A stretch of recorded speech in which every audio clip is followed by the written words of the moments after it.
राजा बसिले तुरंत देवी सबलेश्वरी सपने कहले नदी बक्षे रही अच्छी गुमदर रहुछि मुई एबे ताहारी मध्य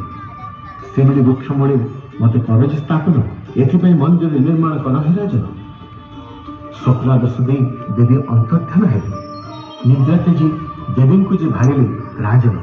सेमिली वृक्ष मूले राजा देवी समलेश्वरी करले स्थापन शताब्दी शताब्दी धरी देवी होइछन्ति सेठारे आसीन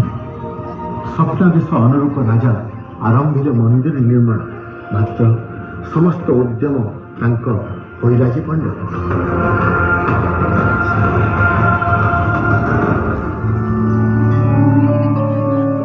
देवी समलेश्वरी परम भक्त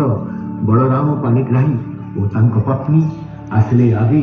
संपन्न करने मंदिर निर्माण।